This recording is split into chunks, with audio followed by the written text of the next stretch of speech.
제가 초등부 사역을 하고 있는데요. 가끔가다 어린이들이 이런 질문을 해요. 하나님은 어떻게 볼 수 있을까요? 하나님 보고 싶어요 라는 질문을 많이 합니다. 우리가 우리의 시간 속에서 그리고 우리의 삶 속에서 하나님을 만날 수 있는 방법 많이 있죠. 어떻게 볼 수 있을까요? 하늘 보이시죠? 아름다운 하늘, 파란 하늘을 보면 그 넓은 하늘을 볼 때 하나님의 넓은 가슴을 볼 수 있습니다. 하늘에 있는 뭉실뭉실 구름을 볼 때 부드러운 하나님의 마음을 보는 것 같죠. 또 여름의 나무들 어떻습니까? 많이 푸르르죠. 푸르른 나무들, 나뭇잎 하나하나 색깔이 다 다르더라고요. 너무나 다채롭죠. 그 나뭇잎 하나를 보면서도 하나님의 예술성을 볼 수 있습니다. 또 어떤가요? 또 살랑거리는 바람, 이 무더운 여름 속에서 가끔씩 살랑거리는 바람을 볼 때 속삭이는 하나님의 음성을 듣는 듯하죠. 계곡이나 물소리를 들을 때, 바닷가에 갔을 때 가끔씩 내리는 천둥과 번개 속에서도 공의의 하나님을 만나는 듯합니다. 또 어떤 모습 속에서 우리가 자연 속에서 만난 하나님, 또 어떨 때 하나님을 우리가 볼 수 있을까요? 바로 말씀이죠. 성경 한 절 볼까요? 디모데후서 3장 16절입니다. 모든 성경은 하나님의 감동으로 된 것으로 교훈과 책망과 바르게 함과 의로 교육하기에 유익하니. 바로 하나님의 말씀, 성경 속에서 하나님을 만날 수 있습니다. 같은 장, 같은 절이라고 해도 그날따라 마음의 상태, 사람에 따라 또는 그 사람이 처한 환경에 따라 하나님께서 주시는 음성은 다 다르죠. 이렇게 우리는 우리의 시간 속에서, 환경 속에서 하나님을 만날 수 있습니다. 또 언제 만날 수 있을까요? 지금 이 시간 선포되는 말씀 속에서 하나님의 음성을 들을 수 있습니다. 이 시간 하나님 아버지, 공의의 하나님 아버지, 사랑의 하나님을 만나시기를 축복합니다. 잠시 기도할게요. 사랑의 하나님 아버지, 감사합니다. 아버지께서 너무나 사랑하시는 귀한 영혼들 앞에 아버지 말씀을 들고 섰습니다. 저는 부족합니다. 저는 연약합니다. 그러나 하나님께서 너무도 사랑하셔서 생명 던져 구원하신 영혼들 앞에 섰사오니 오직 이 시간 주님의 영광만 나타나게 하여 주시옵소서. 감사드리며 예수 그리스도 이름으로 기도했습니다. 아멘. 하나님께서 세상을 창조하신 후에 사람에게 명령하신 것이 있습니다. 말씀 한 절 볼까요? 이사야서 43장 7절 말씀입니다. 내 이름으로 불려지는 모든 자, 곧 내가 내 영광을 위하여 창조한 자를 오게 하라. 그는 내가 지었고 그는 내가 만들었느니라. 하나님께서 세상을 창조하신 이후에 사람에게 요청하신 것이 있어요. 명령하시고 선포하신 것이 있습니다. 그것이 무엇일까요? 바로 하나님께 예배하라는 거죠. 영광을 올려드리라는 겁니다. 오직 하나님만 섬기라는 거죠. 다른 신을 내게 있게 하지 말라 하셨습니다. 그런데 우리 인간들 어땠습니까? 단 하나 그거 하나님께 영광 올려드린 그 단 하나 못해서 어떻겠죠? 교만함으로 불순종했습니다. 불순종한 다음에 인간의 운명 어떻게 되었을까요? 모든 인간, 너무나 사랑스럽고 귀엽게 태어난 아이부터 어른까지 인간이 가는 길은 단 한 가지입니다.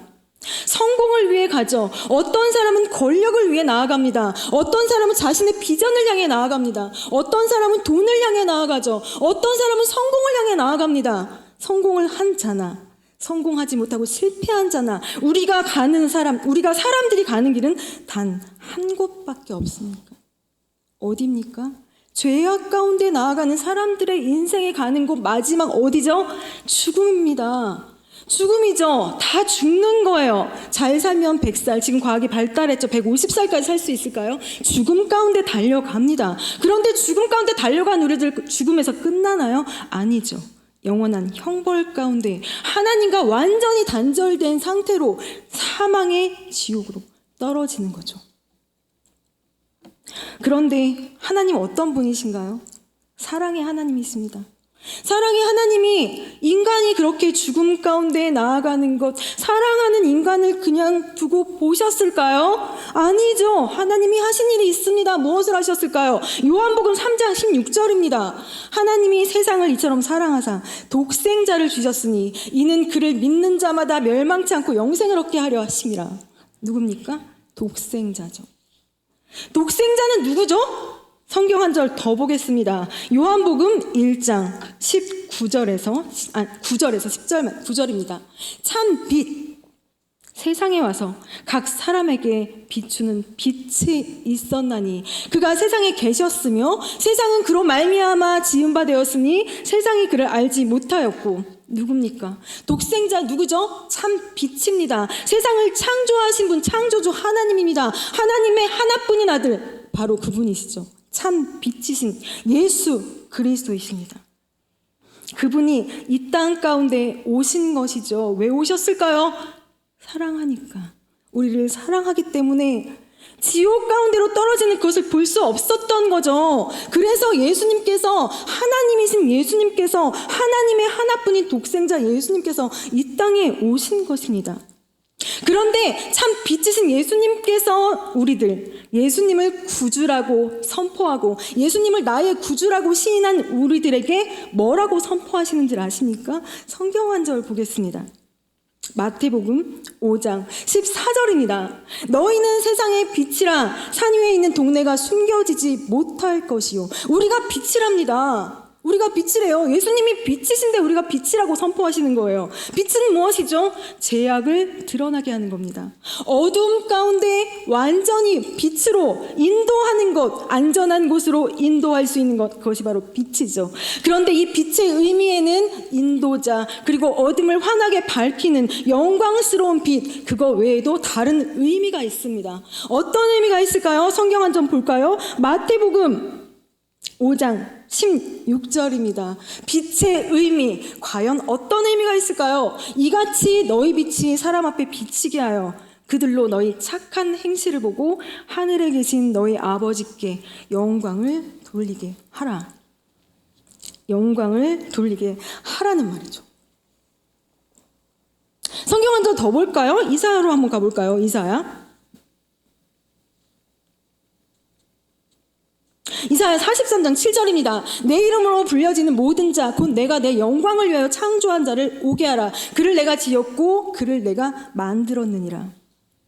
빛의 의미, 바로 책임과 사명입니다. 사명을 주시는 거예요. 빛의 의미는 사명입니다. 하나님께서, 예수 그리스도께서, 하나님이신 예수 그리스도께서 이 땅에 오셔서 우리를 빛으로 선포하십니다. 우리에게 선포하신 것이 바로 사명이죠. 그런데 태초에 하나님께서 천지를 창조하신 이후에 사람에게 명령하신 것이 있다고 했죠. 그것이 무엇인가요? 하나님의 영광, 그리고 하나님께 예배하라고 사명을 주셨죠. 그런데 바로 우리에게 빛이라 선포하신 예수님께서도 우리에게 사명을 주시는데요. 어떤 사명을 주셨을까요?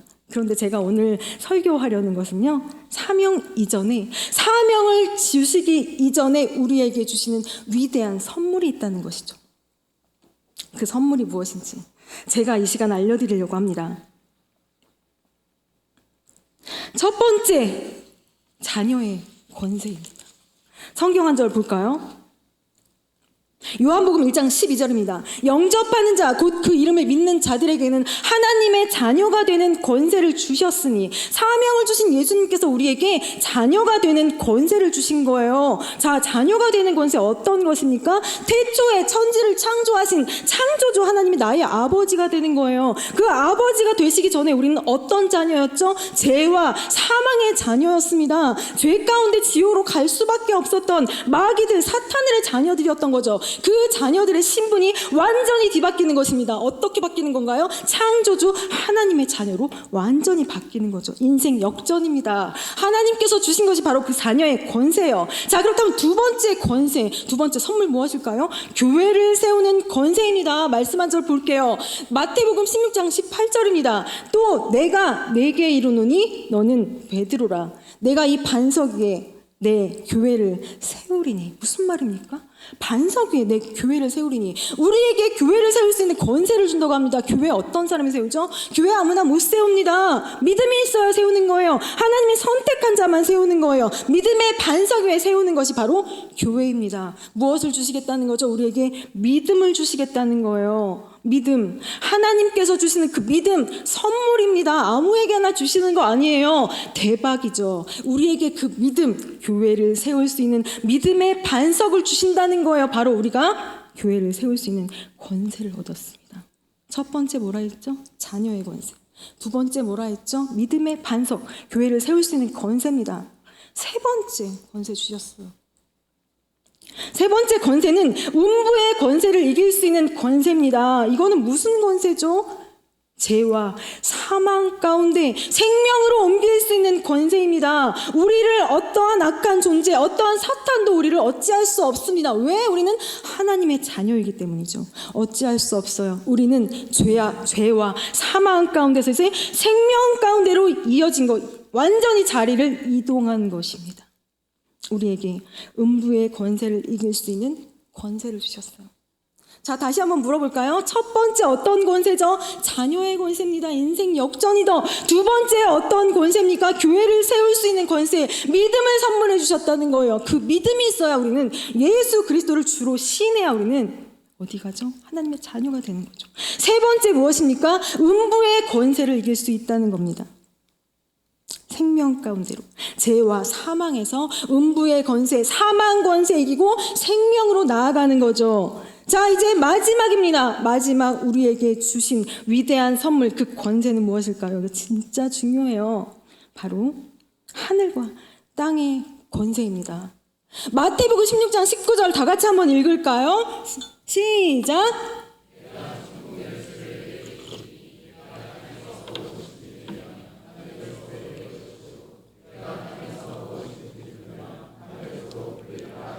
네. 자, 마지막 권세입니다. 바로 무슨 권세인가요? 하늘과 땅의 모든 권세. 천국 열쇠를 주신다는 거예요. 천국 열쇠. 천국에 열쇠가 있어야 들어가나 보죠? 천국 열쇠를 주신다는 겁니다. 천국 열쇠 무엇인가요? 천국 열쇠 무엇입니까? 심플합니다. 바로 예수 그리스도입니다. 복음이죠. 진리입니다. 자, 예수 그리스도, 그 이름을 우리에게 주셨어요. 우리는 그 이름을 통해서 천국에 갈 수 있습니다. 천국에 들어갈 수 있어요. 그 천국 열쇠를 전할 수 있습니다. 복음을 전할 수 있고요. 아직 천국 열쇠를 가지지 않은 자에게 예수 그리스도 이름을 전할 수 있는 거죠. 자, 어떻습니까? 하나님께서 우리에게 사명을 주시기 전에 권세를 주셨어요. 어떤 권세를 주셨죠? 하나님의 자녀가 되는 권세를 주셨어요. 두 번째, 교회를 세울 수 있는 권세, 믿음을 주셨죠. 세 번째, 음부의 권세를 이길 권세를 주셨어요. 사망 권세에서 생명 권세를 이동하는 겁니다. 그 다음 네 번째, 천국 열쇠죠. 그것은 바로 예수 그리스도 복음입니다. 자, 이 네 가지 권세를 주셨어요. 주시고 나서 우리에게 선포하시는 거예요. 너희는 빛이다. 빛의 의미가 있다고 했죠. 빛은 어두운 가운데 생명으로 인도할 수 있는 거예요. 안전한 길로 인도할 수 있죠. 그러나 다른 의미가 있다고 했죠. 바로 책임과 사명입니다. 우리들 가운데 사명을 주시는 거예요. 근데 사명만 주시는 것이 아니고요. 권세도 주셨습니다. 자녀의 권세, 교회를 세울 수 있는 권세, 그리고 음부의 권세를 이길 수 있는 권세, 네 번째 천국 열쇠, 예수 그리스도의 이름을 주신 겁니다. 그리고 우리에게 사명을 주시는데요. 어떤 사명을 주셨는지, 그것이 바로 오늘의 본문입니다. 다 같이 본문 한번 읽어볼까요? 시작. 예수께서 나와 말씀하시되 하늘과 땅의 모든 권세를 내게 주셨으니 그러므로 너희는 가서 모든 민족으로 제자를 삼아 아버지와 아들과 성령의 이름으로 세례를 베풀고 내가 너희에게 분부한 모든 것을 가르쳐 지키게 하라. 여기까지 읽겠습니다. 바로 제가 집중하는 것은 가서라는 단어입니다. 가서. 19절에 그러므로 너희는 가서 모든 민족으로 제자를 삼아. 가라는 거예요. 어디로 갑니까? 모든 민족에게 가는 거예요. 우리나라 옆에 이웃에게만 가는 것이 아니에요. 모든 이웃에게 가는 겁니다. 미국도 가고 이탈리아도 가고 유럽도 가고 아시아도 가고 장흥도 가는 겁니다. 자, 우리가 이렇게 가라는 거예요. 어떻게 가죠? 복음 들고 가는 거예요. 우리의 권세 들고 가는 겁니다. 예수 그리스도의 이름 들고 가는 거예요. 진리 가운데 나아가는 겁니다. 자, 그렇게 될 때 하나님께서 우리에게 주신 권세를 사용할 수 있죠. 하나님께서 우리에게 주신 사명, 가라는 거예요. 우리는 어디로 가야 될까요? 지금 미국으로 가야 될까요? 8월 15일 무슨 날이죠? 자, 광복절입니다. 아주 달콤한 휴일이죠. 그런데 우리 교회 행복한 베들레헴 교회 하나님께서 축복하신 이 위대한 공동체, 신령한 공동체에게 주어진 미션이 있어요. 블레싱 장흥이죠. 가야 됩니까? 말아야 됩니까? 장흥 어디예요? 전라도죠. 지금 제가 차가 안 밀리는 순간에 빠른 길 찾기 해보니까 3시간 걸려요. 아무리 빨리 가도 3시간 걸립니다. 날씨는 덥죠. 쨍쨍 내리쬐입니다. 자, 놀러 갑니까? 휴가 갑니까? 아니죠. 휴가 가는 거 아니에요. 가서 교회 건축도 도와주고 또 어떤 교구는 또 미용도 해준다고 합니다. 가서 같이 예배드리고 하나님 복음 전하는 그 길, 아주 땡볕에서 고생을 사서 하러 가는 길이에요. 우리의 건강 가지고 우리의 시간 들여서 우리의 돈 들여서 고생하러 가는 길입니다. 가야 될까요? 말아야 될까요? 정말 가기 싫죠. 자, 그런데 우리에게 사명을 주셨잖아요. 자, 예수님을 한번 생각해 볼까요? 예수님 어떻습니까? 예수님 어떤 분이죠? 창조주예요.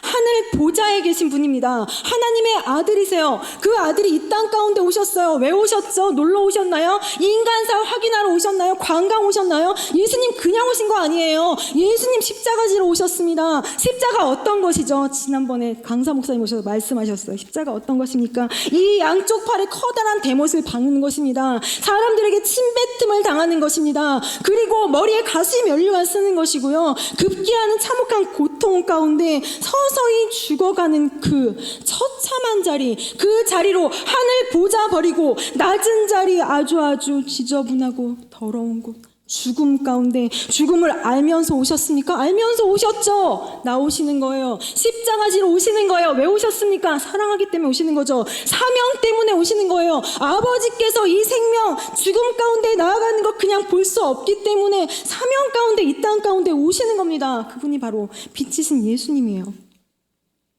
예수님이 이 땅에 오셨습니다. 우리를 살리기 위해서, 우리를 사랑하기 때문에. 죄악 가운데, 사망 권세 가운데 가는 그것을 볼 수 없어서 이 땅 가운데 오셨습니다. 그런데 예수님 보면 우리가 3시간 거리, 덥고 쨍쨍해, 달콤한 휴일, 그 휴일 하나 하나님께 우리의 사명을 위해서 던지지 못합니까? 예수님을 바라보면 우리는 할 수 있는 거예요. 나아갑니다. 그냥 가게 안 하세요. 우리에게 권세 주셨어요. 자녀의 권세, 하나님의 자녀가 되는 인생 역전의 권세를 주셨어요. 믿음 주셨죠. 생명 주셨어요. 천국 열쇠 주셨어요. 그것 가지고 사명 가운데 나아가는 거예요. 그냥 내몰지 않으십니다. 사명 주실 때 권세 주시고 이겨낼 수 있는 여러 가지를 주신 다음에 나아갈 수 있게 하시는 거예요. 그분이 바로 우리 하나님이십니다. 우리는 누군가요? 빛의 자녀입니다. 예수 그리스도가 빛이듯 예수님께서 우리를 빛으로 선포하셨어요. 그리고 사명 주셨죠. 권세도 주셨어요. 우리는 복음의 빛, 하나님의 자녀, 천국 열쇠, 축복의 통로, 복음의 통로. 우리는 빛의 사자들입니다. 자, 이 시간 찬양하겠습니다. 이 시간 찬양하고요. 특별한 시간을 잠깐 가져보려고 하는데요. 이 시간 나오셨으니까 우리가 하나님의 음성을 들어야 하지 않겠습니까? 찬양하고 잠시 기도하는 시간 갖겠습니다. 모든 능력과 모든 것을